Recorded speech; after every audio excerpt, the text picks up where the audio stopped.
What up, everybody? The Raising Kanan Season 4 teaser showed Kanan attacking a janitor named Purcell. And the question most of us had is, why was Kanan attacking a janitor? And now that episode 3 revealed that Kanan has dropped out of school, we know this isn't a janitor from his school. But I do think we did learn the identity of this janitor in episode 3. And this attack has nothing to do with business. It's personal. Like the narrator OG Kanan once said, sometimes it gets personal. And when that happens, bodies start dropping fast and hard. I think that the janitor that Kanan is attacking is Krystal's mother's boyfriend, who was mentioned in episode 3.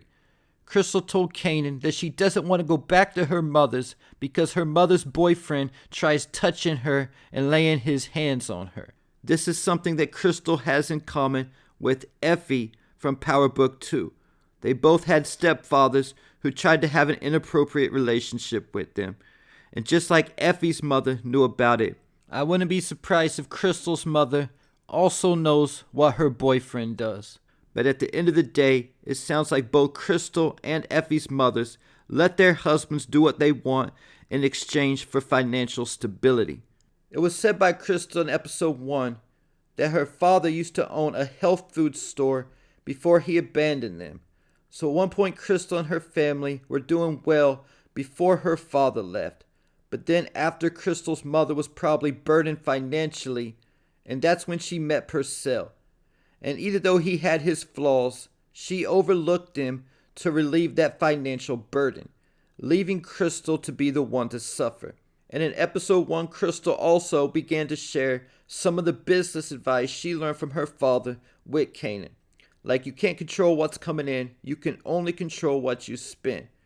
And in the last couple episodes, we've already seen Kanan applying this business principle, first being in episode 2 when he cut the hourly for his new couriers. Krystal also told Kanan her father taught her, when everybody's going one way, you go the other way, because that's where the opportunity is.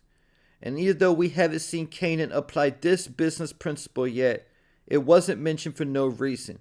Because at the end of the day, I think this will be the mindset behind Kanan getting out of the heroin game and getting into the crack cocaine game instead. Because while Ronnie and his family were all trying to be in the heroin game, Kanan will find his own lane and his own hustle in the cocaine game. Then in episode 3, Krystal told Kanan that you should never live where you work. And Kanan asked Krystal if that was science from her father, and she said no, that was her. Famous tried telling Kanan the same thing in season 3 when he first decided to start hustling, selling weed for Simrat. And this was probably some of the best advice Krystal could have ever gave Kanan, telling him he has delivery boys coming in and out, OCing his bullshit, and that anyone could just walk in. But Kanan, like a lot of young hustlers, didn't see getting a second spot as an option financially. But in the drug game, you actually need more than just a spot where you work and a spot where you sleep. You really need 3 spots. The spot where you live, where you work, and a stash spot. When I was in the game, the only time I ever had any kind of peace of mind was when I had all 3. Because when I was young like Kanan and was hustling out of where I lived, I was taking 2 steps forward just to take 2 steps back, because it seemed like every few months my spot would get broken into while I wasn't home and robbed. And it looks like that's what happened to Kanan at the end of episode 3, as Unique broke into Kanan's apartment and had his gun drawn at OC.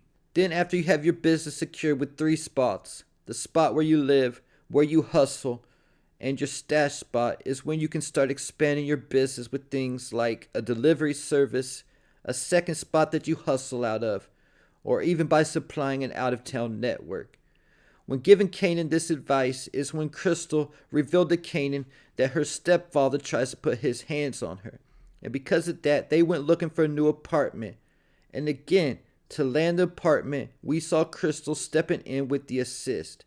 Kanan told the property manager that he was going to pay him the deposit and the first 3 months' rent. But the property manager said he still has to run a credit check.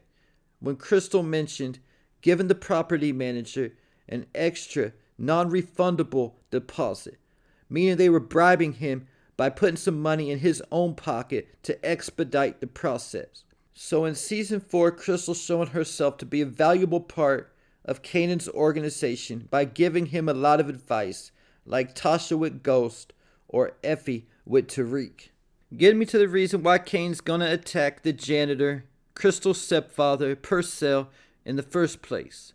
The episode 9 description says that Kanan, suspicious of Rock's involvement, investigates Krystal's disappearance. So this lets us know that around episode 8 that Krystal's gonna go missing and Kanan's gonna start investigating, trying to find out what happened to her. And it says that he's also suspicious of Rock's involvement. And the foundation for Rock being involved in Krystal's disappearance was also laid in episode 3, as Rock and Krystal had their first face-to-face conversation. Rock was telling Krystal to have Kanan contact her about his schoolwork, and Krystal said to Rock, "Are you asking me or are you telling me?" One thing I can say about Krystal is that she doesn't back down to anybody. In season 3, Jukebox told Krystal not to talk about her father, and Krystal said that she talks about whoever she wants to. And when Jukebox told Krystal not to mess with Kanan, she told her, "Fuck you." And now Krystal's even getting slick at the mouth with Rock.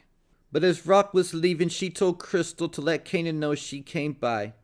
Then said, "I'm sure you and I are going to see each other again soon."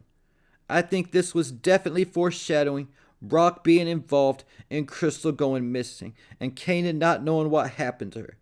There's a possibility that Rock could kill Krystal and disappear her, but I think it's more likely that Rock gives Krystal money to start over somewhere else and leave Kanan behind, even if she has to force Krystal to take the money by threatening her, like Ghost with Holly. Speaking of Holly, after she was already dead and gone, Tommy was passing through Ohio on his way back from Chicago and decided to stop by a house that was for sale being sold by Holly's uncle. Holly's uncle used to abuse Holly a lot like Krystal's stepfather. So Tommy, still feeling guilty about killing Holly, tried to make that one thing right by killing her uncle, beating him to death with a baseball bat. And I think this will be a parallel to Kanan attacking Krystal's stepfather. I think after Krystal disappears, Kanan will go into a rage and start crashing out. And just like Tommy took his guilt out on Holly's uncle, I think Kanan will take out his rage on Krystal's stepfather and will probably even kill him during this attack. Keep it in mind, this was the early 90s and there still wasn't as many security cameras back then as there are now. Because like I mentioned at the beginning of the video, OG Kanan the narrator saying, when things turn personal, bodies start dropping fast and hard. And there you have it. Leave your thoughts, theories, and predictions in the comments.